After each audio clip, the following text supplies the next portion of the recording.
여러분 안녕하십니까? 이제 4일째입니다. 그죠? 오늘 여러분들하고 다시 이제 복습하고 정리할 작품은 우리 교과서 194쪽부터 나오는 네 번째 작품 수호제기를 한번 정리해 보도록 하겠습니다. 좀 순서가 좀 바뀌었는데요. 지난 시간까지 우리가 종탑아래에서 정리를 했었고 두근두근 내 인생은 조금 시간이 걸릴 것 같아서 짧은 수호제기 작품부터 먼저 이렇게 정리를 하고 다음에 이제 두근두근 내 인생으로 이렇게 정리해 보도록 하겠습니다. 오늘 살펴볼 이 수호제기라고 하는 작품은 문학의 갈래 네 가지 갈래 중에서 네 번째 갈래, 교술 갈래에 해당되겠죠. 그럼 교술 갈래라고 하는 것이 어떤 것인지 한번 정리를 하고 작품 분석으로 들어가 보도록 하겠습니다. 교과서 199쪽 아래쪽에 하단 쪽을 한번 볼까요? 자, 알아두기를 보면은 교술 갈래의 개념과 특성 이렇게 정리되어 있습니다. 교술 갈래 우리가 흔히 수필이라고 얘기합니다. 그지? 교술 갈래 대표적인 것이 이제 수필인데 교술 갈래는 어떤 것이냐? 봅시다. 글쓴이의 경험이나 성찰 정리해볼까요? 글쓴이의 경험이나 성찰을 바탕으로 해서 감동이나 교훈을 전달하는 문학의 한 갈래 이렇게 되어 있다. 우리가 뭐 수필 또는 일기 이런 것들이 교술 갈래의 가장 대표적인 어떤 양식인데요. 글 쓴 사람, 글쓴이가 결국에는 뭐 본인이 되겠죠. 나 자신, 내가 뭐 살아가면서 뭐 겪었던 일이라든지 아니면 경험한 사실 또는 뭐 본 것들, 그지? 이런 것들을 바탕으로 해서 그 경험을 통해서 내가 뭐 새롭게 깨달은 사실이라든가 아니면 자기를 이렇게 되돌아보고 반성하고 성찰하게 된 어떤 이야기, 내용 이런 것들을 통해서 독자들에게 감동과 교훈을 전달해주는 문학 갈래를 우리가 교술 갈래라고 얘기합니다. 교술 갈래의 특징을 한번 볼까? 첫 번째, 다른 문학 갈래에 비해서 형식이 자유롭다. 아마 중학교 때 그 수필 작품들을 이렇게 공부를 하면서 이 수필은 형식에 이제 크게 얽매이지 않는다 하는 그런 어떤 이야기를 들어본 적이 있을 겁니다. 무형식의 형식이라고 해서, 그지? 뭐 다른 뭐 시나든지 소설이라든지 이런 어떤 다른 갈래에 비해서 이 수필은 글을 쓰는데 크게 이렇게 제약이 없다 이런 얘기를 들어본 적 있죠. 그러니까 형식이 자유롭다 하는 겁니다.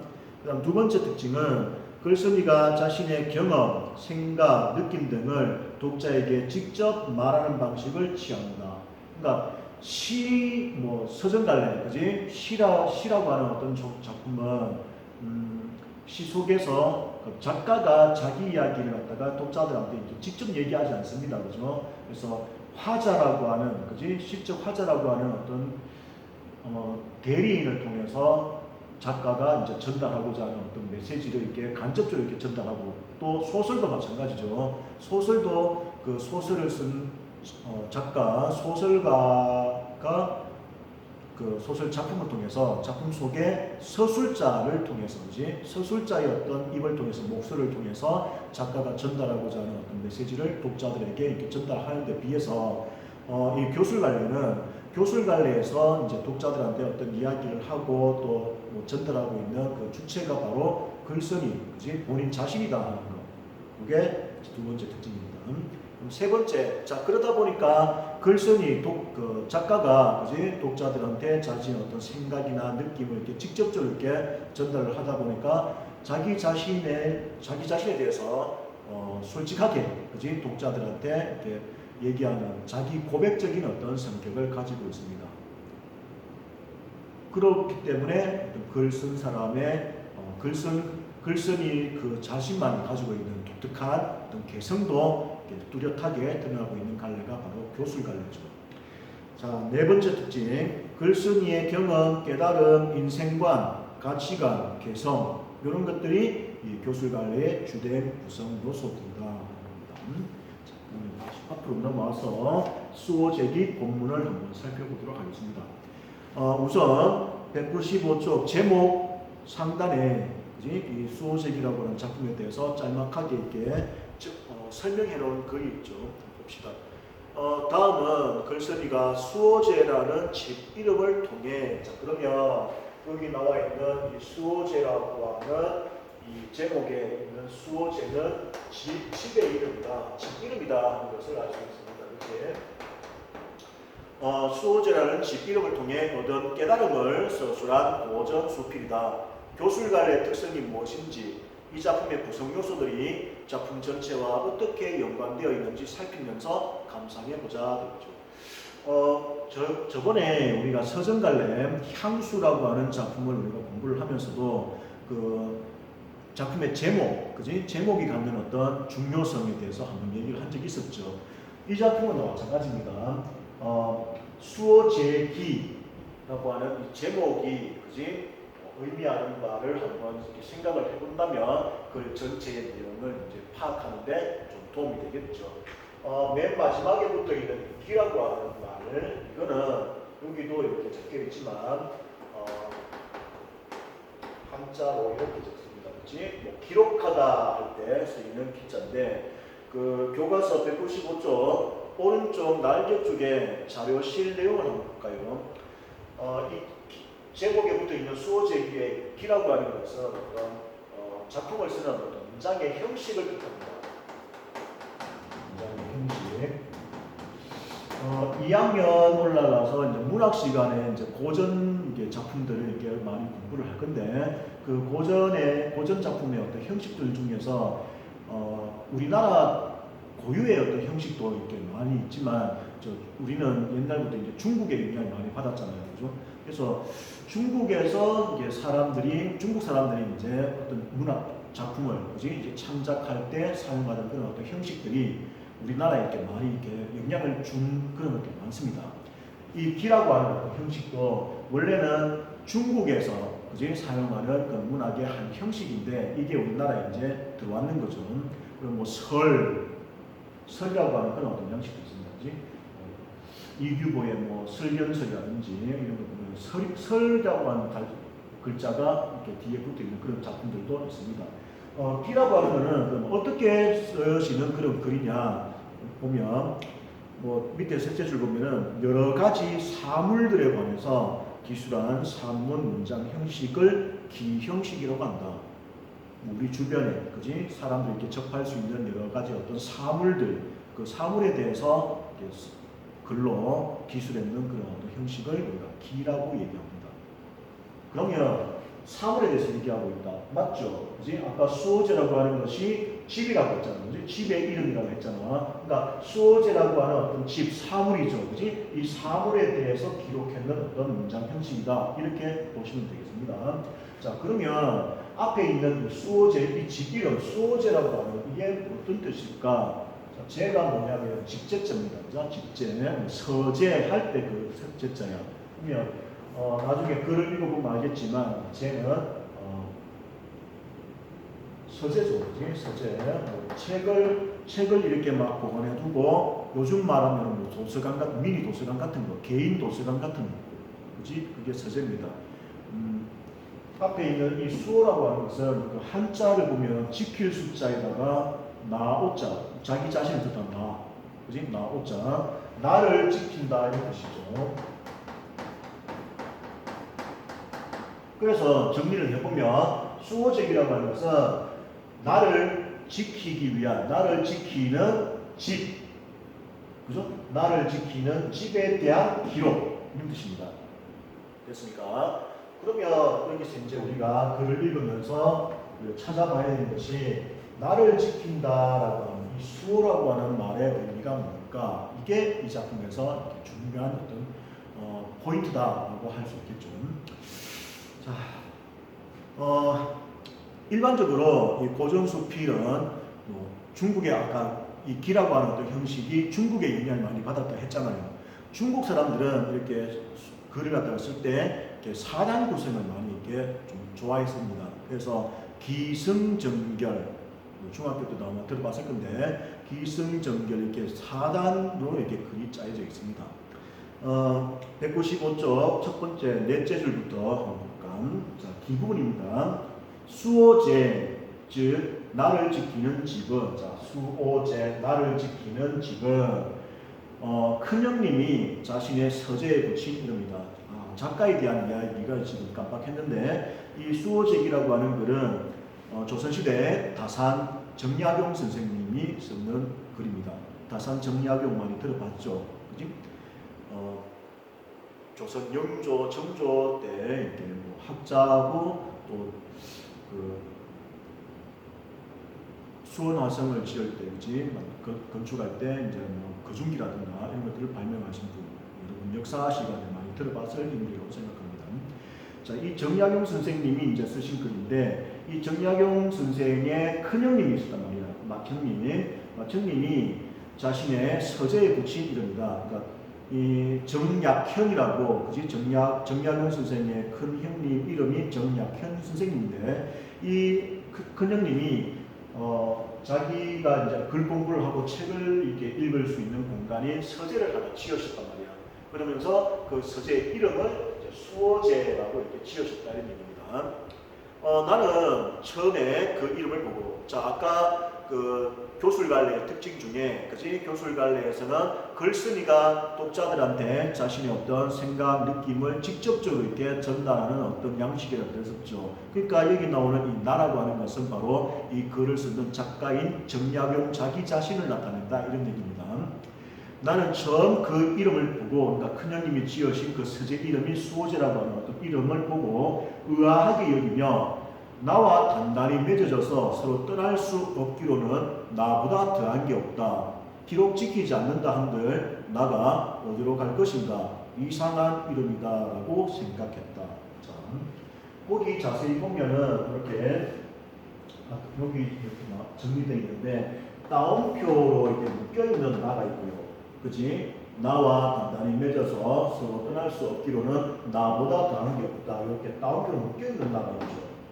그리고 앞에 나와 단단히 맺어져, 그냥 따옴표로 묶여져 있지 않은 나가 있습니다. 두 가지 나가 나와 있죠. 이게 동일한 것이 아니겠죠, 그지? 굳이 이게 따옴표로 이렇게 묶어놨다는 것은 서로 의미가 조금 차이가 있다는 겁니다. 이 나와 따옴표로 묶여있는 나와 따옴표로 묶여있지 않은, 그지? 이 나의 의미를 이렇게 파악하는 것, 이것이 이 글을, 이 수호제기 작품을 갖다가 이해하는데 가장 중요한 어떤 단어가 되겠죠. 우리 사람은 조금 철학적인 이야기인데요. 그냥 일상생활 속에서 보이는 어떤 내 모습, 그냥 겉으로 보이는 어떤 나의 모습 있고, 그지? 내 눈에 보이진 않지만 내 마음 속에, 내 내면 속에 있는 어떤 나의 모습이 있습니다. 그죠? 그래서 가장 이상적인 모습은, 그지? 겉으로 누구한테나 다른 사람한테 이렇게 비춰지는 어떤 나의 모습하고, 내가 내 마음 속에 있는 어떤 내면의 어떤 자아가 두 가지가 분리되어 있지 않고, 그지? 하나로 조화를 이루면서 일치하는 그런 어떤 삶이 가장 좋은 삶이겠지.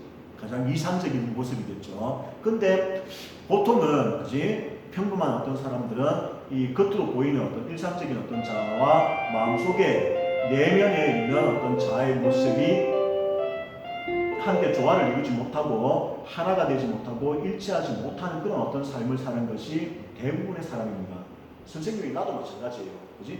뭐 누구에게나 좋은 선생님이 되고 또 훌륭한 어떤 교사가 되어야 되겠다, 학생들한테 어떤 참된 어떤 교사가 되어야 되겠다 하는 그런 마음을 마음속으로 갖고 있죠. 근데 겉으로는, 그지? 겉으로는 뭐 그런 어떤 내면의 모습을 갖다가 제대로 이렇게 지키기가 힘들단 말입니다. 뭐 어떤 내가 지금 처해진 어떤 상황에 따라서, 그지? 막 피곤하고 이럴 때 학생들을 대하는 어떤 태도라든가, 막 학생들을 대하고 하다 보면 막 화가 나기도 하고, 그지? 막 짜증이 나기도 하고, 그게 이제 겉으로 보이는 어떤 현실 속의 어떤 나의 모습이라면, 그지? 피곤하고 힘들고 하면 수업 그냥 준비 좀 대충 하지. 지금도 이렇게 강의 영상을 찍고 있는 이 시간도 지금 저녁 지금 8시간 넘었습니다.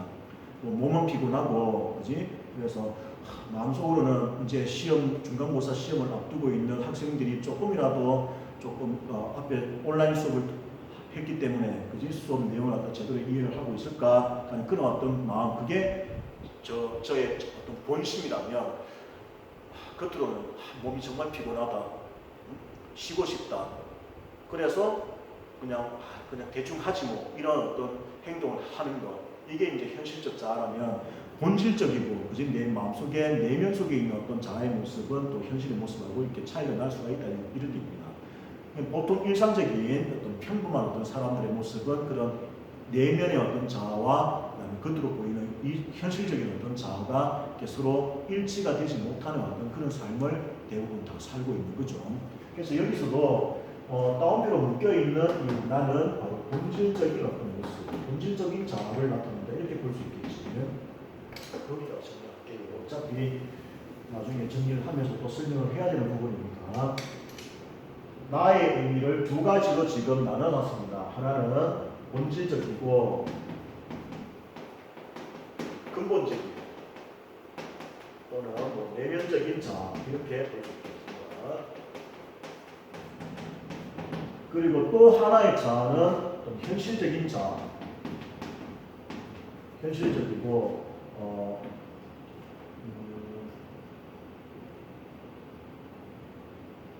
현실적, 자 이렇게 구분을 할 수가 있겠죠. 뒷부분에 또 다시 또 얘기 나오니까 겉으로 보이는 어떤 내면의 반대, 외면적, 이렇게 두 개의 자아로 이렇게 설명을 하고 있습니다. 자, 그런데 지금 글쓴이는, 정약용 선생은 이 큰형님이 지으신 이 수호제라고 하는 이런 지비는 나를 지킨다라고 했을 때, 이 나를 지킨다, 나를 지킬, 굳이 나를 지킬 필요가 있느냐 이 말이야. 그지? 정약용 선생은 어떤 생각을 갖고 있었냐면은, 내 마음속에 내면의 자아하고, 그지? 겉으로 보이는 어떤 현실의 자아하고, 이게 원래 딱 붙어가지고, 그지? 함께 붙어서 떨어지지 않고, 그지? 결합되어 있는 그런 것인데, 이걸 나를 굳이 지킬 필요가 뭐가 있느냐? 이런 의문이 들었다, 이런 얘기입니다. 이해되겠습니까? 자, 여기가 기 부분입니다. 큰형님이 만든 그 서재를 만드시고, 그지? 거기에다가 이제 수호제, 나를 지키는 집이라고 하는 이름을 이렇게 붙이셨는데, 그 처음에 이제 수호제라고 하는 서재의 이름을 듣고 처음에 의문을 가졌단 말이야. 나라고 하는 것은, 그지? 이 두 개의 어떤 두 개의 나가 서로 떨어지지 않고 원래 붙어 있는 것인데, 굳이 나를 지킬 필요가 뭐 있느냐? 내가 있으면 내 마음도 내면도 함께 항상 같이 있는 것인데, 이 나를 갖다가 굳이 지킬 필요가 무엇이 있느냐?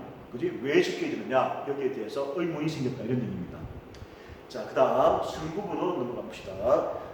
장기로 기양온 이후 나는 홀로 지내며 생각이 깊어졌는데, 어느 날 갑자기 이러한 의문점에 대해서, 그러니까 나를 꼭 지켜야 돼, 나를 지킬 필요가 있는가 하는 이 의문에 대해서 환히 깨달을 수 있었다.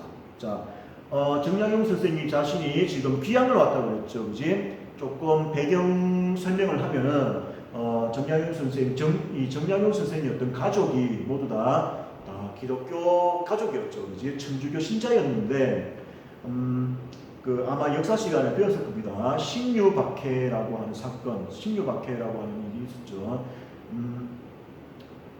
1801년에, 그지? 나라에서 조정에서 그런 천주교 신자들에 대해서 이제 박해를 하는, 천주교 신자들을 전부 다 붙잡아 들이고 하는 그런 어떤 사건이 일어났는데, 그때 이제 정약용 선생의 가족들도 다 거기에 다 연루돼 가지고, 정약용 선생 본인은 물론이고 둘째 형님, 그지? 그리고 자기 아내들, 그지?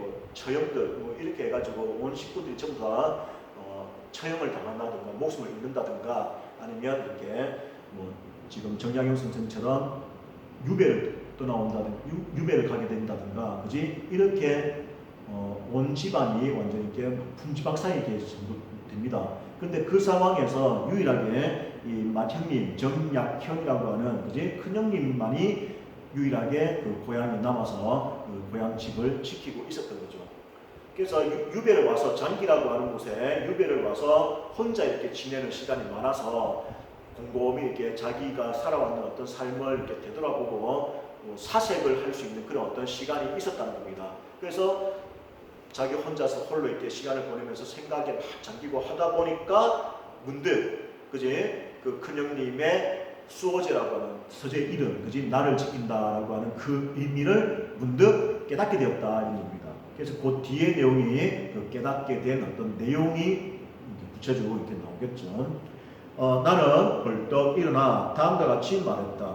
천하 만물 중에 지켜야 할 것은 오직 나뿐이다. 자, 앞부분에서 이 수호제라고 하는 서재 이름을 처음 딱 접하고, 그지? 나를 굳이 지켜야 할 필요가 있느냐 이렇게 의문을 가졌었죠. 그런데 귀향을 와서 유배를 와서 이렇게 혼자 사색에 빠져가지고 이렇게 생각을 이렇게 많이 하다 보니까 생각이 바뀌게 됐다 이런 얘기입니다. 그지? 세상 모든 만물들 중에서 유일하게 꼭 지켜야 하는 것이 나다. 그러니까 다운표 되어 있죠, 그지? 뭘 지켜야 된다? 내 마음을. 그래, 내 마음의 어떤 내면의 어떤 나를 꼭 지켜야 된다. 유일하게 지켜야 하는 것이 바로 본질적인 어떤 내 마음속에 내면 속에 있는 근본적인 어떤 자아의 모습을 지켜야 된다 하는 그렇게 생각을 하게 됐다 이 말입니다. 유배를 와서 그러면서 그 뒤에 어떤 얘기를 하느냐면 자, 오로지 지켜야 하는 것은 나뿐이다 라고 했으니까, 그지? 나머지 것들은 지킬 필요가 없겠죠. 그래서 나를 제외한 지킬 필요가 없는 것들을 뒤에 쭉 나열을 하고 있습니다. 어떤 게 있냐 봅시다. 내 밭을 치고 도망갈 사람이 있겠는가? 자, 밭 세모 한번 해볼까요? 그리고 밭을 치고 도망갈 사람이 있겠는가? 그러니까 길에 있는 그지 논이나 밭 이거는 땅에 붙어 있는 거기 때문에 이걸 막 짊어지고 훔쳐갈 사람이 있겠는가? 없다는 말이죠. 그지? 무슨 표현법 쓰겠습니까? 예, 서리법. 당연한 것. 밭을 치고 이렇게 훔쳐갈 사람이 누가 있겠습니까? 세상에 아무도 안 훔쳐간다 이 말입니다. 그러니까 당연한 것을 묻고 있으니까 서리법에서였죠. 그렇기 때문에 도망갈 사람이 아무도 없기 때문에 밭을 지킬 필요가 없다. 됐나요? 그 다음에 내 집을 치고 달아날 사람이 있겠는가? 그지? 집을 막 이렇게 떼가지고 이렇게 짊어지고 도망갈 사람 아무도 없다 이 말입니다. 집에도 역시 세모해 둡시다. 그러니까 집은 지킬 필요가 없다. 그리고 내 동산에 심어놓은 꽃나무와 과실나무들을 뽑아갈 수 있겠는가? 자, 꽃나무, 과실나무도 역시 세모. 이 정원에 심어놨는 꽃나무, 과실나무를 갖다가 막 뿌리째 뽑아가지고 훔쳐갈 사람 없다 이런 얘기입니다. 그지? 나무 뿌리는 땅속 깊이 박혀있다. 자, 그리고 내 책을 훔쳐가서 없애버릴 수 있겠는가? 자, 책 세모. 서재에 있는, 그지? 책꽂이에 막 꽂혀있는 이런 책들을 훔쳐가서 없애버릴 수 있겠는가? 그러니까, 개인인데, 나 자신이 이제 소장하고 있는 어떤 책 한 권, 이거는 훔쳐갈 수가 있겠죠. 근데 무슨 말이냐면, 이 책이라고 하는 것은 각 지역에 그지 지금 이 책 한 권은 교과서도 마찬가지죠, 그지? 이 교과서 한 권을 없애버린다고 하더라도 이 국어 교과서 전국에 다 있는 그지 수많은 그 국어 교과서를 모두 다 없애버릴 수는 없다 이런 얘기입니다. 그지? 그래서 그 밑에 보면 성년의 경전은 그러니까 옛날 어떤 뛰어난 어떤 학자들, 그지? 이런 사람들이 남겨놨는 그런 책들은 세상에 널리 퍼져서 물과 불처럼 흔한데 누가 능히 모두 다 한순간에, 그지? 모든 책들을 다 없앨 수 있겠는가? 근데 없앨 수 없다는 말이겠죠. 그리고 내 옷과 양식, 자, 옷, 양식, 세모. 지금 선생님이 입고 있는 이런 어떤 옷, 그지? 이 옷도 다른 옷 매장이라든가 가면은 똑같은 옷 또 구할 수 있습니다. 이것을 이 한 개를 갖다가 훔쳐간다고 하더라도 똑같은 옷이라든가 똑같은 음식, 양식, 그지? 이걸 갖다가 모두 다 한순간에 다 없앨 수는 없다 이런 얘기죠. 그지? 그래서 도둑질해서 나를 궁색하게 만들 수 있겠는가? 옷 한 벌 훔쳐간다고 해가지고 나는 또 다른 옷을 갖다가 사 입으면 되니까. 또 먹을 것을 하나 훔쳐간다 하더라도 다른 것을 먹을 것을 또 구하면 되니까, 그지? 세상의 모든 것을 다 없앨 수는 없다 이런 얘기죠. 그리고 그래서 천하의 실이 모두 내 옷이 될 수 있고, 그지? 실로 다시 다른 옷을 만들면 되는 것이고, 또 천하의 곡식이 모두 내 양식이 될 수 있다. 도둑이 비록 훔쳐간다 한들 하나 둘에 불과할 터 천하의 모든 옷과 곡식을 다 없앨 수는 없다. 맞죠? 그지? 그렇기 때문에 따라서, 그지? 천하 만물 중에 꼭 지켜야만 하는 것은 없다. 없다. 유일하게 지켜야 되는 것은 뭐다? 나. 그지? 본질적인 자아. 내면의 자아를 자아만 꼭 지켜야 하는 것이고 다른 세상 만물 중에 다른 것들은 그지? 모두 다 없앨 수가 없는 거기 때문에 지킬 필요가 없다. 이렇게 지금 이런 생각으로 바뀌었다는 겁니다. 이해되겠습니까? 자, 방금 읽었는 부분에 사용되는 어떤 표현법을 한번 정리해 봅시다. 시험에 잘 나오니까 우선 아까 서리법 사용됐다고 했었죠, 그지? 그리고 뭐 밭, 집, 꽃나무, 과실나무, 책, 옷, 양식 이런 식으로 뭐 지킬 필요가 없는 것들에 대해서 쭉 나이라고 했죠, 그지? 우선 열거법 사용됩니다. 서리법이 사용됐고요. 그다음에 열거법. 자, 그리고 뭐 밭을 치고 도망갈 사람이 있겠는가 물었죠. 그지? 묻고 나서 밭은 지킬 필요가 없다 대답하고 있지. 묻고 답하고 하는 형식. 네. 응답법.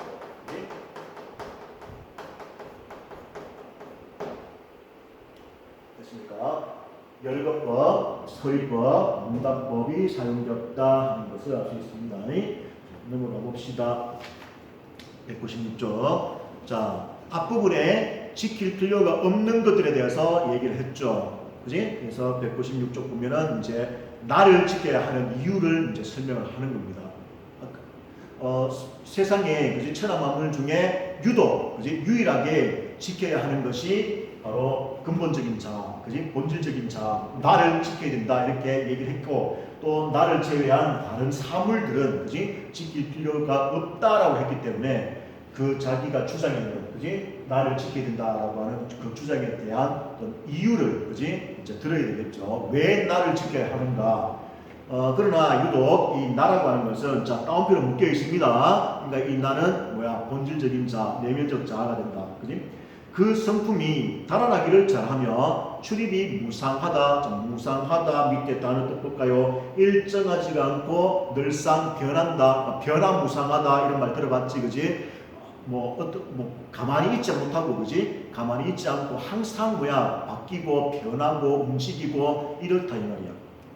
왜? 내 마음이, 그지? 내가 스스로 내 마음을 내 내면을 잘 이렇게 가꾸고 잘 지키려고, 그지? 이렇게 노력을 하지 않으면 이 마음은 언제든지 막 변할 수가 있고 밖으로 막 뛰쳐나가고 자기 멋대로 이렇게 막 뛰쳐나가고 이렇게 하기를 이렇게 잘 한다 이런 얘기입니다.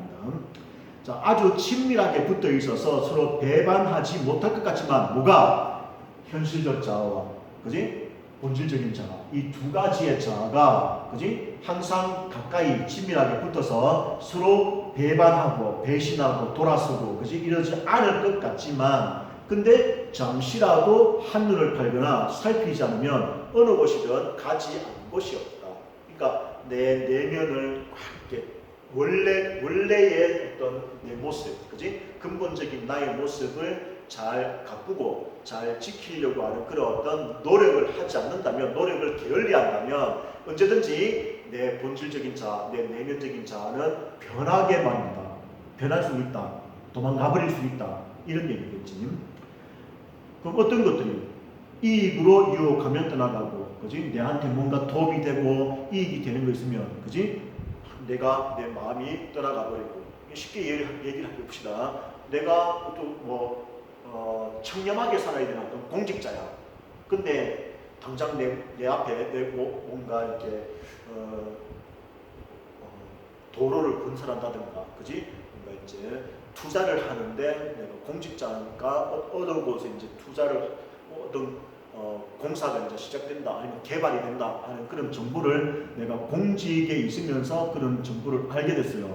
그러면 제 주변에 있는 사람들이, 지인들이, 그지? 그런 정보를 갖다가 좀 알려달라고. 왜? 투기를 하기 위해서, 그지? 네가 공직에 있으니까 어디에 땅을 돈을 좀 투자하면은 좀 투자 이익을 갖다가 많이 벌을 수 있는 그런 거 있지 않겠느냐 그러면서 자기 좀 잘 봐달라고, 그지? 이렇게 막 돈보따리 같은 뇌물 같은 거 갖고 와가지고 이렇게 쓱 건네고 가는 그런 어떤 일들이 많겠죠. 근데 정말 나를 잘 지키는 사람은 그걸 끝까지 거부하고, 그지?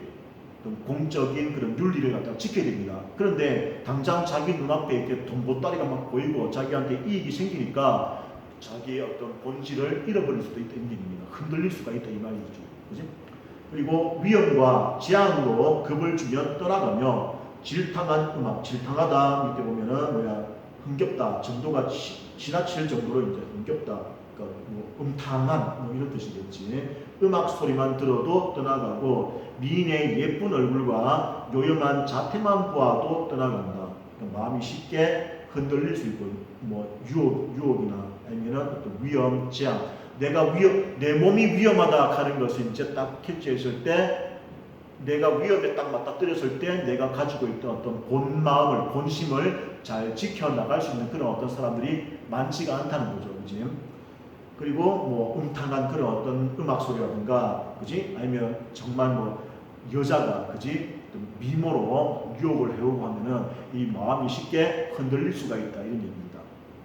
자, 그런데 한번 이렇게 떠나가 버리면, 그지? 이 마음이 다시 돌아올 줄을 몰라서 붙잡아 만류할 수 있다. 가지 말라고, 그지? 이렇게 붙잡을 둘 수가 없다. 그러므로 천하 만물 중에 잃어버리기 쉬운 것으로는 나보다 더한 것이 없다. 그러니 꽁꽁 묶고 자물쇠로 잠가서 나를 굳게 지켜야 하지 않겠는가. 자, 여기까지가 승부분입니다. 자, 처음에 큰형님이 지으신 이 서재 이름 수호제에서 나를 지킨다라고 하는 의미, 이걸 듣고 굳이 나를 왜 지켜야 되는가 이렇게 의문이 생겼지만, 유배를 가서 그지 곰곰이 이렇게 생각을 해보니까 세상의 모든 것들 중에서 유일하게 이 나의 마음, 내면이라고 하는 것은 그지 쉽게 여기서 빠져나가서 그지 유혹에 흔들릴 수도 있고 또 잃어버릴 수가 있기 때문에, 너무 잃어버리기가 쉽기 때문에, 그지? 세상 다른 만물들보다 이 나의 내면을 지키는 것이 정말 중요하다. 그지? 이렇게 생각이 바뀌게 됐다는 겁니다. 이해되겠습니까? 자, 그 다음에 전부분입니다. 그러면서 이제 전부분에 어떤 내용이 나오냐면, 이제 자기가 이런 깨달음을 얻게 되는 어떤 계기를 얘기하겠죠. 그지? 생각이 지금 180도 완전 바뀌었잖아. 처음에는 나를 왜 굳이 지켜야 되는가 이런 생각을 하다가 유배를 와 있는 동안에 유일하게, 세상에 유일하게 나를, 그지? 내면의 자아를 꼭 지켜야 된다 이렇게 생각이 바뀌었으니까, 이렇게 생각이 바뀌게 된 어떤 계기, 그게 뭘까 하는 겁니다. 그지? 자기가 살아왔는 어떤 삶을, 그러니까 이런 거죠. 뭐 유배를 오기 전까지만 하더라도 내가 막 일상에 막 바빠, 그지? 바빠서 자기가 지금 제대로 된 삶을 살고 있는지, 또 자기가 살아왔는 어떤 삶이 바람직한 삶인지, 이런 것들을 뭐 되돌아보고 자기를 한번 돌아볼 수 있는 그런 어떤 여유가 없었다는 겁니다.